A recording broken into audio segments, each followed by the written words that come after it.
ನಾನು ನಾಗರಾಜ್ ಶೆಟ್ ಅಂತ ಈಗಾಗಲೇ ಉತ್ತರ ಕನ್ನಡ ಜಿಲ್ಲೆಯ ಕುಮಟಾ ತಾಲೂಕಿನಿಂದ ಈಗಾಗಲೇ ನಮ್ಮ ಪಯಣ ಕಾರವಾರ ಭಾಗದತ್ತ ಸಾಗ್ತಾ ಇದೆ. ನಾವು ಇವತ್ತಿನ ಯೂಟ್ಯೂಬ್ ವಾಹಿನಿಯ ಮುಖಾಂತರ ಒಂದು ವಿಶೇಷವಾದ ಅತಿಥಿಯನ್ನ, ಕಾರವಾರದ ಮುಖ್ಯವಾದ ಅತಿಥಿಯನ್ನ ನಾವು ಈಗಾಗಲೇ ಪರಿಚಯ ಮಾಡಿಕೊಡ್ತಾ ಇದ್ದೀನಿ. ಈಗಾಗಲೇ ಮಾಜಿ ಶಾಸಕರಾದಂತಹ ಮತ್ತು ಜನರ ಒಂದು ಜನಪ್ರಿಯ ಮಾಜಿ ಶಾಸಕರಾದಂತಹ ಮತ್ತು ಅಭಿವೃದ್ಧಿ ಹರಿಕಾರ ಅಂತಾನೆ ಒಂದು ಹೆಸರು ಮಾಡಿದಂತಹ ಮಾಜಿ ಶಾಸಕರಾದಂತಹ ಗಂಗಾಧರ್ ಭಟ್ ಅವರು ಈಗಾಗಲೇ ನಮ್ಮ ಯೂಟ್ಯೂಬ್ ವಾಹಿನಿಗೆ ಉಪಸ್ಥಿತರಿದ್ದಾರೆ. ನಮಸ್ಕಾರ ಗಂಗಾಧರ್ ಭಟ್ ಅವರೇ.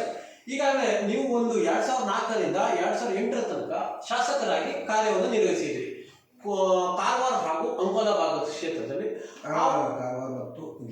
ಜೋಯಿಡಾ ಆ ಸಮಯದಲ್ಲಿ ಜೋಯಿಡಾ ಇತ್ತು. ಆವಾಗ ಯಾವ ರೀತಿಯ ಅಭಿವೃದ್ಧಿ ಕಾರ್ಯಗಳು ನಿಮ್ಮ ಕಾಲಾವಧಿಯಲ್ಲಿ ಯಾವ ಒಂದು ಅಭಿವೃದ್ಧಿ ಕಾರ್ಯಗಳು ಇಲ್ಲಿ ನಡೆದಿದ್ದಾವೆ, ಮತ್ತೆ ಯೋಜನೆಗಳು ಯಾವ ರೀತಿ ಯೋಜನೆಗಳು ಬಂದಿದ್ವು ಆ ಸಮಯದಲ್ಲಿ, ಮತ್ತೆ ಯಾವ ರೀತಿ ಕೆಲಸ ಕಾರ್ಯಗಳನ್ನ ಮಾಡಿಸಿದ್ದೀರಿ, ತಮ್ಮ ಒಂದು ಜಿಲ್ಲೆಯ ಒಂದು ನಿಮ್ಮ ಕ್ಷೇತ್ರದ ಮತದಾರರಿಗೆ ಯಾವ ರೀತಿ ಕೊಡುಗೆಯನ್ನು ಕೊಟ್ಟಿದ್ದೀರಿ ಆ ಸಮಯದಲ್ಲಿ? ನಂಬರ್ 1, ನಾನು ಭಾರತೀಯ ಜನತಾ ಪಾರ್ಟಿಯಿಂದ ಮೊದಲನೇ ಬಾರಿಗೆ ಶಾಸಕ ಈ ಉತ್ತರ ಕನ್ನಡ ಜಿಲ್ಲೆಯಲ್ಲಿ ಗಡಿ ಭಾಗದಲ್ಲಿ. ಅದಕ್ಕಿಂತ ಮೊದಲು ಪೂರ್ತಿ ಕಾಂಗ್ರೆಸ್ ಬೆಲ್ಟ್ ಇದು. ಕಾಂಗ್ರೆಸ್ ಅಂದ್ರೆ ಕಾಂಗ್ರೆಸ್ ಬಿಟ್ಟು ಬೇರೆ ಯಾವುದೂ ಕೂಡ ಶಾಸಕರು ಆರಿಸಿ ಬಂದದ್ದು ಇತಿಹಾಸ ಇಲ್ಲ. ಅಂದ್ರೆ ಇಂಡಿಪೆಂಡೆಂಟ್. ಈಗ ಆ ಟೈಮ್ನಲ್ಲಿ ಜನರು ಒಂದು ವಿಶ್ವಾಸ ಇಟ್ಟು ನನ್ನ ಆರಿಸಿ ತಂದರು. ಭಾರತೀಯ ಜನತಾ ಪಾರ್ಟಿಯಿಂದ ಟಿಕೆಟ್ ಸಿಕ್ತು.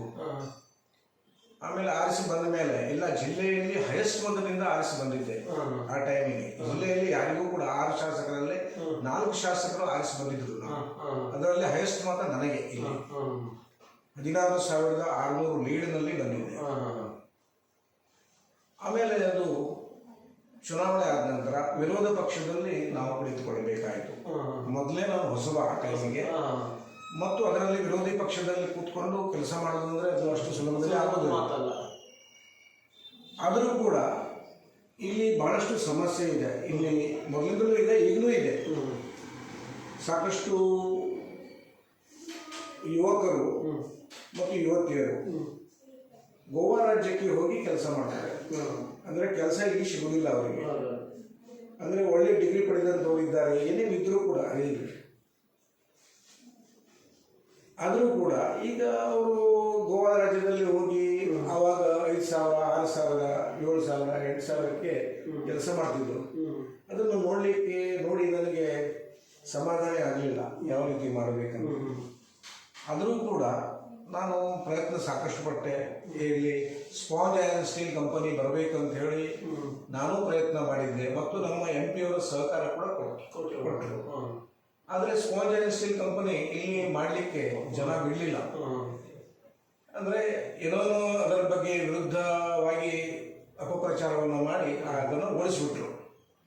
ಆಮೇಲೆ ಈ ಜನರಿಗೆ ಏನು ಬೇಕು, ಎಲ್ಲಿ ಮಾಡಬೇಕು ಅದನ್ನು ನಾನು ವಿಚಾರ ಮಾಡ್ತಾ ಇದ್ದೆ. ಅಷ್ಟರಲ್ಲಿ ಮತ್ತೆ ನಾನು ಶಾಸಕರ ಅವಧಿಯಲ್ಲಿ ನಾನು ಸಾಕಷ್ಟು ಕೆಲಸ ಅಂತ ಹೇಳಿದರೆ, ಶಾಲೆ ಮಕ್ಕಳಿಗೆ ನಾನು ನೋಡಿದ್ದೇನೆ. ಎಲ್ಲ ಶಾಲೆಯಲ್ಲಿ ಮಕ್ಕಳಿಗೆ ಕೂತ್ಕೊಳ್ಳಿಕ್ಕೆ ಜಾಗ ಸರಿಯಾಗಿ ಇರಲಿಲ್ಲ. ಆ ಟೈಮ್ನಲ್ಲಿ ಸುಮಾರು ನಾನು 35 ಕಡೆಗೆ ಶಾಲೆಯಲ್ಲಿ ದೊಡ್ಡ ದೊಡ್ಡ ಹಾಲ್ ಕಟ್ಟಿಕೊಟ್ಟಿದ್ದೇನೆ. ಸಾಧಾರಣ 10 ಲಕ್ಷ 15 ಲಕ್ಷದ್ದು 35 ಕಡೆಗೆ. ಆಮೇಲೆ ಇಲ್ಲಿ ಕುಡಿಯುವ ನೀರಿನ ಸಮಸ್ಯೆ ಇತ್ತು. ಅದನ್ನು ಕೂಡ ಆ ಟೈಮ್ನಲ್ಲಿ ಹಳೆ ಯೋಜನೆ ಅದನ್ನು ಮೇಲೆತ್ತಿ ಅದನ್ನು ಕೂಡ ರಾಜೀವ್ ಗಾಂಧಿ ಕುಡಿಯುವ ನೀರಿನ ಯೋಜನೆಯನ್ನ ಗೋಟೆಗಾಳಿಯಲ್ಲಿ ಮಾಡಿದೆ. ಆಮೇಲೆ ಇನ್ನೊಂದು ನಮ್ಮ ಶಿವಾನಂದ ನಾಯ್ಕರು ಮಿನಿಸ್ಟರ್ ಡಿಸ್ಟ್ರಿಕ್ಟ್ ಮಿನಿಸ್ಟರ್ ಆದಂತ. ಹೌದು. ಆವಾಗ ನಾನು ಅವರ ಕಡೆಯಿಂದ ಇನ್ನೊಂದು ಇದು ಮಾಡಿಕೊಂಡೆ. ಎಲ್ಲಿ ಕೆರವಡಿಯಲ್ಲಿ ಒಂದು ನೀರಾವರಿ ಕುಡಿಯುವ ನೀರಿನ ಯೋಜನೆಯನ್ನು ಅಲ್ಲಿ ಮಾಡಿದೆ. ಅಲ್ಲಿಂದ ಸುಮಾರು 7 ಪಂಚಾಯತಿ ಇಲ್ಲಿಗೆ, ಆ ಕಡೆಗೂ ಕೂಡ ಒಂದು 6 ಪಂಚಾಯತಿಗೆ ನೀರು ಸಿಗುವಂತ ಯೋಜನೆಯನ್ನು ಮಾಡಿಸಿದೆ. ಆಮೇಲೆ ಉದ್ಘಾಟನೆ ಯಾರು ಮಾಡಲಿ, ಅದ್ರ ಬಗ್ಗೆ ಏನಿಲ್ಲ. ಅಲ್ಲಿ ಸ್ವಿಮ್ಮಿಂಗ್ ಪೂಲ್ ಒಂದು ಮಾಡಿದೆ. ಅಷ್ಟು ಎಲ್ಲ ಸುಮಾರಷ್ಟು ಕೆಲಸ ಮಾಡಿದ್ದೇನೆ, ಸಣ್ಣ ಪುಟ್ಟದ್ದು. ಆದರೆ ಇಂಜಿನಿಯರಿಂಗ್ ಕಾಲೇಜ್, ನಮ್ಮ ಕಾಲೇಜ್ ಇಲ್ಲಿ ಇಂಜಿನಿಯರಿಂಗ್ ಕಾಲೇಜ್ ಇರಲಿಲ್ಲ.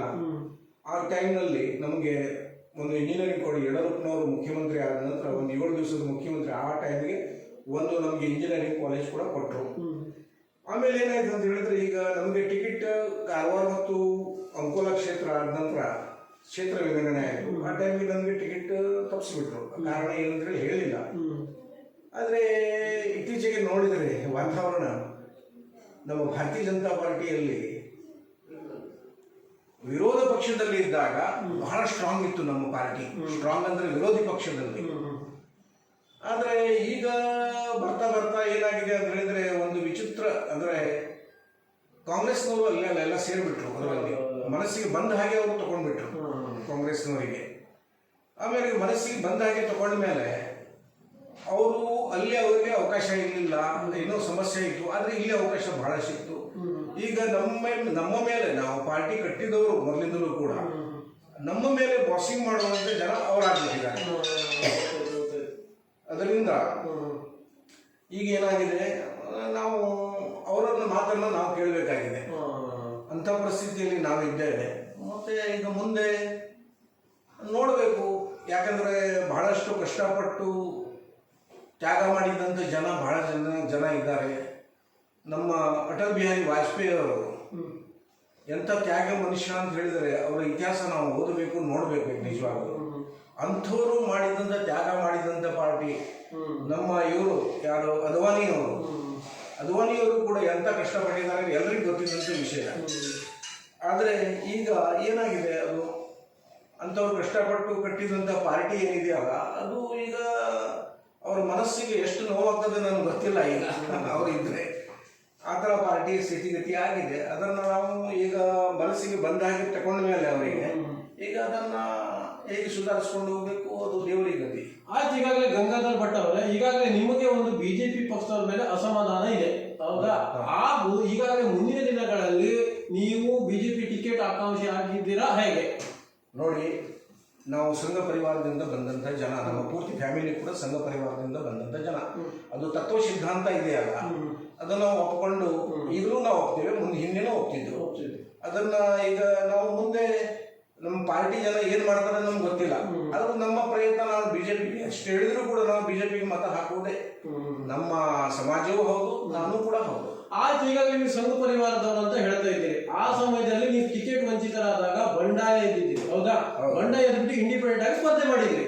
ಆವಾಗ ಆ ಒಂದು ಪಕ್ಷ ನಿಷ್ಠೆ ನಿಮ್ಗೆ ಇರ್ಲಿಲ್ವಾ? ನೋಡಿ, ಪಕ್ಷ ನಿಷ್ಠೆ ಇತ್ತು, ಇಲ್ಲ ಅಂತ ಹೇಳಿಲ್ಲ.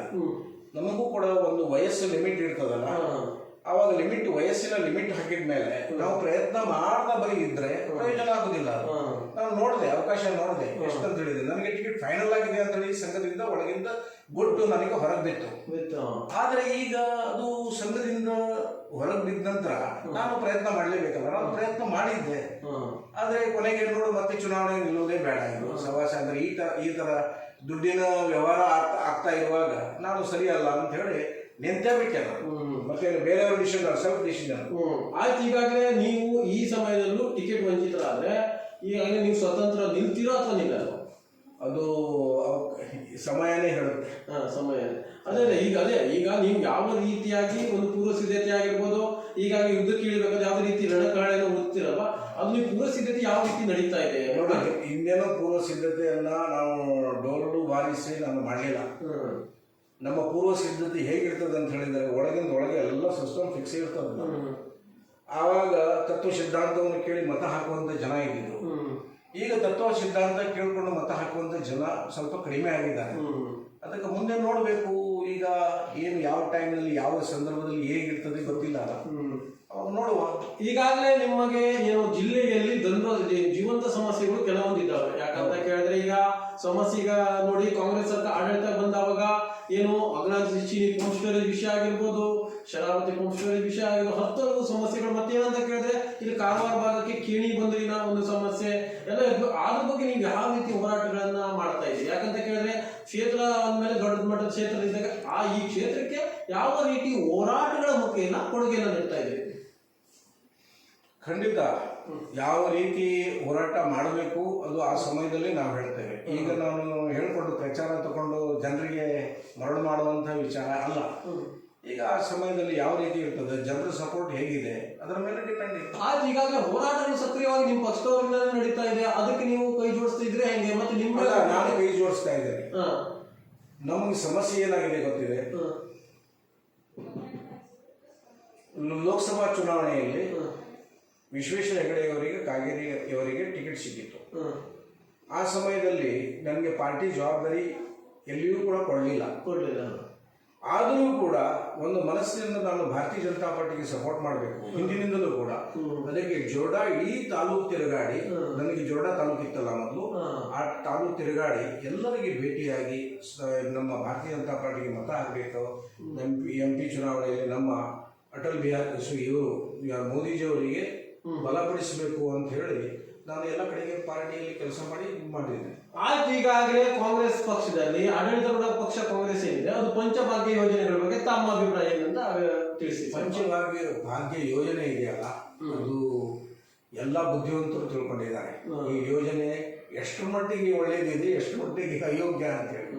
ಅದು ನಿಜವಾದರೂ ಕೂಡ ನಾನು ಹೇಳ್ತಾ ಇದ್ದೇನೆ, ಚುನಾವಣೆಯಲ್ಲಿ ಆರಿಸಿ ಬರಬೇಕು ಅಂತ ಹೇಳಿ ಇದು ಮಾಡಿದ್ರೆ ಹೊರತು ಅದರಲ್ಲಿ ನಿಜವಾಗ್ಲೂ ಅದು ಆ ಥರದ ಯೋಜನೆ ಸರಿಯಲ್ಲ ನಾನು ಹೇಳ್ತಾ ಇರೋದು. ಈಗಾಗಲೇ ಕಾರವಾರ ಹಾಗೂ ಅಂಕೋಲಾ ಭಾಗದಲ್ಲಿ ಯಾವ ರೀತಿಯ ಅಭಿವೃದ್ಧಿ ಕಾರ್ಯಗಳು ನಡೀತಾ ಇದೆ, ಮತ್ತೆ ಪರ ವಿರೋಧಗಳ ನಡುವೆ ಒಂದು ಜಗಾಟ ನಡೀತಾ ಇದೆ. ಆದ್ರೆ ನೀವು ಈ ಕ್ಷೇತ್ರದ ಬಗ್ಗೆ ಯಾವ ರೀತಿ ಹೋರಾಟಗಳನ್ನ ಕೈಗೊಳ್ತಾ ಇದ್ದೀರಿ? ಯಾಕಂತ ಕೇಳಿದ್ರೆ ಜನರಿಗೆ ನೀವು ಮುಂದಿನ ದಿನಗಳಲ್ಲಿ ಒಂದು MLA ಟಿಕೆಟ್ ಇದೆ ಆಕಾಂಕ್ಷ ಆಗಿದೆ, ಮತ್ತೆ MLA ಟಿಕೆಟ್ ನಿಂತರೂ ಕೂಡ MLA ಚುನಾವಣೆಗೆ ಆವಾಗ ನಿಮ್ಮ ಗಂಗಾಧರ್ ಭಟ್ ಅವರು ಹಳೆಯ ಶಾಸಕರು ಎಲ್ಲಿ ಹೋದ್ರು, ಅವ್ರು ಯಾವ ರೀತಿ ಹೋರಾಟಗಳನ್ನ ಮಾಡ್ತಾ ಇದ್ದಾರೆ? ಯಾಕಂತ ಕೇಳಿದ್ರೆ ಈಗಾಗಲೇ ನೋಡಿ ಜನರಿಗೆ ಏನಂತ ಕೇಳಿದ್ರೆ 2 ಲಕ್ಷಕ್ಕೂ ಅಧಿಕ ಮತದಾರರು ಇರ್ತಾರೆ, ಅವ್ರು ಹುಡುಕಾಟದಲ್ಲಿ ಇರ್ತಾರೆ. ಯಾಕಂತ ಕೇಳಿದ್ರೆ ಒಂದು ನೀವು ಜನಪ್ರತಿನಿಧಿ ಹಾಸನ ಪ್ರತಿನಿಧಿಸಿದ್ರಿ ಹೌದಾ ಆ ಒಂದು ಕ್ಷೇತ್ರಕ್ಕೆ, ಅದು ಈ ಹುಡುಕಾಟದಲ್ಲಿ ಇದ್ದಾವಾಗ ನಾವು ನೀವೇನ್ ಹೇಳ್ತಿದ್ದೀರಿ, ಇವಾಗ ನಾನು ಮಾಡ್ತಾ ಇದ್ದೀನಿ ಒಳಗೊಳಗೆ ಮಾಡ್ತಾ ಇದ್ರೆ ಜನರಿಗೆ ಗೊತ್ತಾಗೋದಿಲ್ಲ. ಯಾಕಂತ ಕೇಳಿದ್ರೆ ನೀವು ಪಾರದರ್ಶಕವಾಗಿ ಗಾಜಿನ ಮನೇಲಿ ಇದ್ರೆ ನೀವು ಯಾವ ರೀತಿ ಕಾಣಿಸಕ್ಕೆ ಇಷ್ಟಪಡ್ತೀವಿ? ಯಾಕಂತ ಕೇಳಿದ್ರೆ ಈ ಕ್ಷೇತ್ರದಲ್ಲಿ ಯಾವ ರೀತಿ ಹೋರಾಟಗಳಾಗ್ತಾ ಇದೆ ತಮ್ಮ? ಇಲ್ಲ, ಹೋರಾಟದಲ್ಲಿ 2 ಮಾತಿಲ್ಲ. ಹೋರಾಟ ಯಾವ್ಯಾವ ಸಮಯದಲ್ಲಿ ನಮಗೆ ಕಷ್ಟ ಬರ್ತದೆ ನಮ್ಮ ಜಿಲ್ಲೆಗೆ, ಆವಾಗ ಜನರ ಜೊತೆಗೆ ನಾನಿದ್ದೇನೆ ಮತ್ತು ಯಾವ ರೀತಿ ಹೋರಾಟ ಮಾಡಬೇಕು ಅದು ಆ ಟೈಮಿಗೆ ಹೇಳುತ್ತೆ. ಈಗಾಗಲೇ ಕೆಲವೊಂದು ನಿಮ್ಮ ಸಮಾಜದ ವಿಷಯಕ್ಕೆ ಬಂದಾಗ ನಮ್ಮ ಸಮಾಜದವರಿಗೆ ಟಿಕೆಟ್ ವಂಚಿತರ ಮಾಡ್ತಾ ಇದೆ, ಎಲ್ಲೋ ಕಡೆಗೆ ಟಿಕೆಟ್ ಕೊಡ್ತಾ ಇಲ್ಲ ಭಾರತೀಯ ಜನತಾ ಪಾರ್ಟಿ ಅಂತ ಕೆಲವೊಂದು ಆಕ್ಷೇಪಗಳು ಇದ್ವು. ಯಾಕಂದ್ರೆ ಈಗ ರಾಮರೈಕರಾಗಿರ್ಬೋದು ಕೆಲವೆಲ್ಲ ಬಂದಿದ್ರು, ಅದ್ರ ಬಗ್ಗೆ ತಾವೇನು ಹೇಳ್ತೀರಿ? ಇಲ್ಲ, ನಮ್ಮ ಸಮಾಜಕ್ಕೆ ಕಡೆಗಣಿಸಿದ್ದಾರೆ, ಅದು 2 ಮಾತಿಲ್ಲ. ಇದು ಸ್ವಾಮೀಜಿಯವರು ಕೂಡ ಅವರಿಗೆ ತಿಳಿಸಿದ್ದೇವೆ, ಆದರೂ ಕೂಡ ಅವರು ಅಕ್ಸೆಪ್ಟ್ ಮಾಡಲಿಲ್ಲ. ಅದು ಏನ್ ಕಾರಣ ಅಂತ ಹೇಳಿ ನನಗೆ ಗೊತ್ತಾಗ್ತಾ ಇಲ್ಲ. ಅದು ಏನೇ ಇರ್ಬೋದು, ಅವರು ಆಂತರಿಕವಾಗಿ ಏನೋ ಆಯ್ತು. ಈಗಾಗಲೇ ಅಭಿನಂದನೆಗಳು ಗಂಗಾಧರ್ ಭಟ್ ಅವರು. ಈಗಾಗಲೇ ಅವರ ಒಂದು ಗಂಗಾಧರ್ ಮಾಜಿ ಶಾಸಕರಾದಂತ ಕಾರವಾರ ಮಾಜಿ ಶಾಸಕರಾದ ಗಂಗಾಧರ್ ಭಟ್ ಅವರು ಈಗಾಗಲೇ ತಮ್ಮ ಅವರ ಮನದಾಳದ ಮಾತನ್ನ ಈಗಾಗಲೇ ಹಂಚಿಕೊಂಡಿದ್ದಾರೆ. ಮತ್ತೇನಂತ ಕೇಳಿದ್ರೆ ಭಾರತೀಯ ಜನತಾ ಪಕ್ಷ ಏನಿದೆ, ನಮ್ಗೆ ಟಿಕೆಟ್ ಕೊಟ್ರೆ ನಾನು MLA ಶಾಸಕರ ಚುನಾವಣೆಗೆ ಸ್ಪರ್ಧಿಸ್ತೇನೆ, ಇಲ್ಲ ಬಿಟ್ರೆ ಆ ಪಕ್ಷ ನಿಷ್ಠೆ ಆಗಿರ್ಬೋದು, ಆ ಸಮಯದಲ್ಲಿ ನಮ್ಮ ಒಂದು ನಿಲುವನ್ನ ಹೇಳ್ತೀವಿ ಅಂತ ಅವರು ಒಂದು ಚುಟುಕು ಮಾತಿನ